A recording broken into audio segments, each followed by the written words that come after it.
Assalamualaikum. So hari ni kita ada Honda CR-V S9A So yang ni nak buat apa ni bang? Engine mounting Sudah buka ke belum? Baru mau buka. Satu pun belum keluar lagi. Oh yo. Lower arm sudah keluar. Lower arm sudah keluar. Jom kita tengok dia punya lower arm mana. Lower arm kita nak press masuk yang heavy duty Lower arm kita nak press push yang heavy duty. Hari ni sudah. Hari ni hari Isnin buka macam biasa. Bayar gaji mahal tapi tak tahu nak buat kerja ke apa. Letih juga kadang-kadang. So yang ni kita nak skim disc. Dresha cover nak tukar. Nampak ni, dresha cover dah koyak Dia kalau dresha tu masih elok, tak ada bunyi, tak ada gegar, kita boleh tukar dia punya cover saja. So yang ni kita nak tukar dia punya buah lah, kawan. Mari. Angkat ini mari.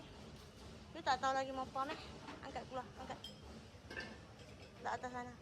Cuaca tengok macam mana bush ni. Yang ini kita nak cocok kita nak press yang heavy duty. Ambil tu boleh pam lah. You boleh pam. Pam dulu keluar, Bush. Ini nampak? Oh yo. Nampak? Ini. Ini kita tengok dia punya bush, nampak? Cuba lepas bang. Nampak tu. Kena jaga-jaga muka pun boleh pecah ini. Mulut jaga bang Mulut jaga bang So yang ni kita nak press masuk yang heavy duty.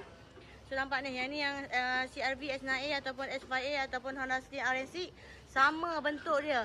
Untuk yang besar ni ada, yang kecil ni pun kita ada. So yang ni sebelum press Jom kita tengok yang selepas press bang. Mana bang? Bang, sini bang. Yang selepas press punya ada dekat sini. Sama aja, sama S9A. Nampak? Terlepas. Ini kita tunjuk sampel siap-siap. Nampak? Dia punya melanting macam mana.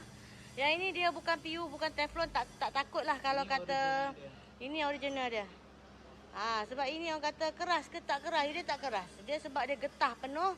Tapi dia punya material tu kualiti Japan punya material. Sudah. Lepas tu yang ini dia punya yang standard dia.